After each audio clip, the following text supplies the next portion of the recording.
tersebut. Yang kedua, saya punya usaha kurir, bolehkah saya membelikan dulu barang pesanan customer, dibelikan dulu Ustaz, dan diganti oleh customer bila barang sudah diserahkan?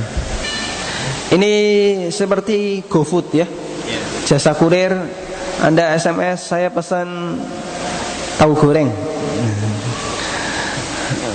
sekian ya, terus dia belikan tahu goreng, terus diantar. Nanti kalau sudah sampai dibayar. Ini boleh atau tidak? Kemarin sempat ramai lewat WA tentang GoFood.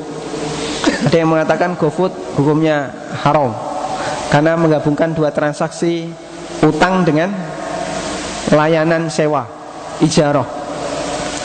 Dan yang benar bahasanya transaksi ini diperbolehkan karena tidak ada unsur riba di situ. Dia transaksi utamanya ijarah, tapi transaksi tambahannya utang. Kalau yang dilarang transaksi utamanya utang, transaksi tambahannya ijarah. Contohnya begini, ada orang yang datang ke Anda, saya butuh pinjaman Pak, saya butuh uang 1 juta, ini untuk pengobatan. Terus kita bilang ke orang tadi, ya saya mau ngasih utang ke kamu 1 juta dengan syarat mobilmu saya sewa, atau rumahmu tak sewa, atau tanahmu tak sewa. Ini nggak boleh. Berarti apa? Sewa ini sebagai syarat utang diberikan. Tapi kalau sebaliknya, saya sewa, kemudian nanti di perjalanan orang tadi butuh, tolong belikan ini, ditalangi dulu, ini boleh nggak? Boleh, seperti GoFood. Sehingga insya Allah tidak masalah. Wallah. Assalamualaikum warahmatullahi wabarakatuh. Ustaz, bagaimana kalau terlanjur dapat pekerjaan dengan cara menyuap? Apakah harus resign atau cukup dengan taubat nasuha? Apakah harta dari gajinya halal? Ya. Ada sebagian ulama yang berpendapat sangat tegas bahasanya semua hasil pekerjaan dari cara yang tidak benar, maka penghasilannya tidak benar, penghasilannya bermasalah, dilarang.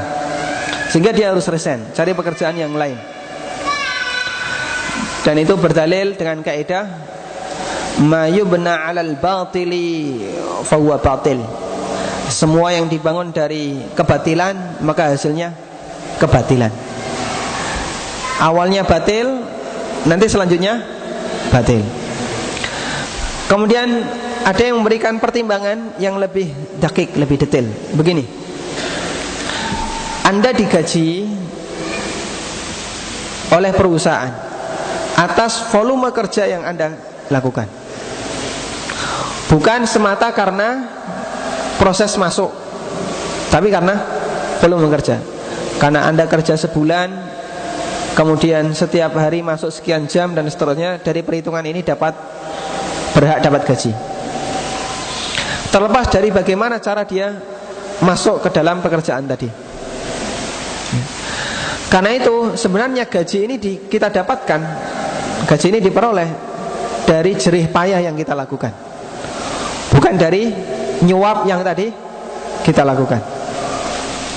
Sehingga gaji ini pada prinsipnya diperbolehkan, meskipun dia melakukan kesalahan, yaitu menyuap ketika kerja.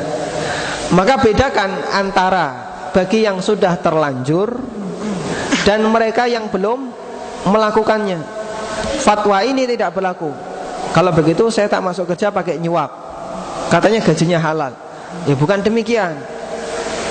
Ini sudah terlanjur bekerja dan dulu waktu masuk kerja nyuap. Nah sekarang gajinya halal atau haram?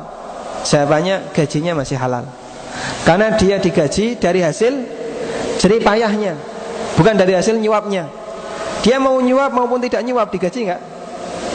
Digaji, karena dia bekerja. Mereka yang bekerja dengan cara normal tidak nyuap, digaji atau tidak? Digaji. Mereka yang bekerja tidak normal, atau yang bekerja normal tadi tanpa suap ya, dan bekerja yang normal, sama-sama digaji. Dia digaji karena volume kerjanya, bukan karena cara masuk kerjanya. Tapi ini bukan alasan. Bahasanya boleh menipu ketika bekerja, atau boleh menipu ketika masuk kerja, pakai ijazah palsu, atau pakai sogok, atau cara-cara yang lainnya. Dan wallahu alam, insyaallah pendapat yang kedua ini yang lebih tepat. Meskipun tetap disarankan kalau ada penghasilan yang lain, pekerjaan yang lain, sebaiknya dia keluar. Sudah, ini dalam rangka untuk membebaskan diri dari semua unsur bermasalah dalam kehidupannya. Bolehkah meminjamkan harta kita atau menghutangi digunakan untuk membayar hutang riba? Insya Allah ini termasuk diantara membantu muslim, membantu sama muslim. Ada orang kelilit harta riba atau kelilit utang riba, dia nggak bisa menutupi, kita bantu. Dan kita bukan termasuk tolong menolong dalam maksiat. Ini tolong menolong dalam kebaikan. Maksiat yang dia lakukan kemarin ketika dia melakukan transaksi riba, sekarang kewajiban dia untuk melunasi. Dia nggak mampu, kita bantu. Insya Allah diperbolehkan.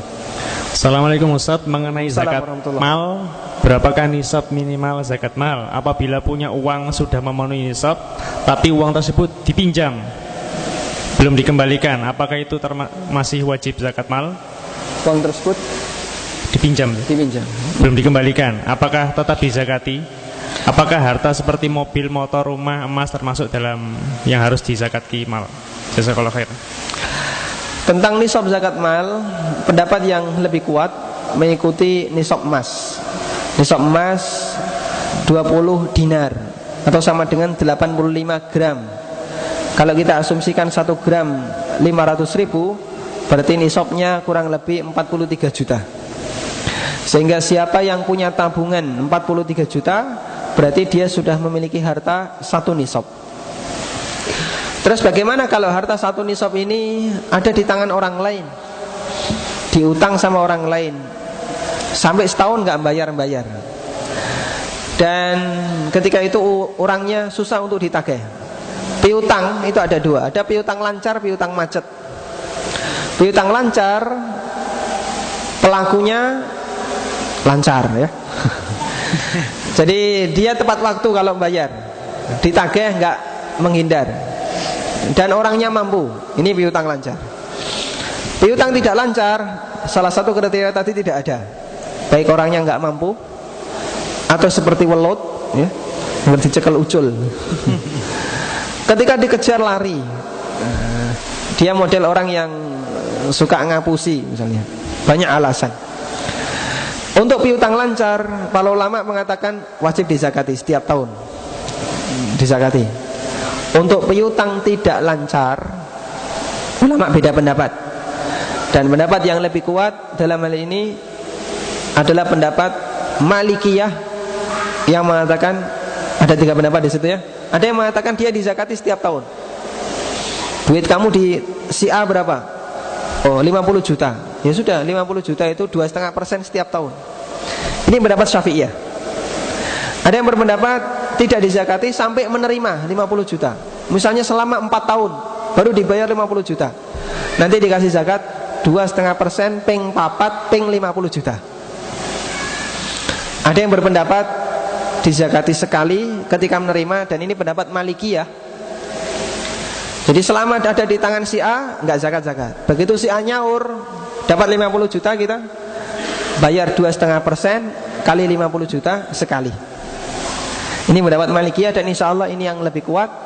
Karena ketika harta itu ada di tangan orang lain, maka yang berkewajiban untuk menzakati harta ini adalah yang megang, yang utang, bukan kita. Wallahu a'lam.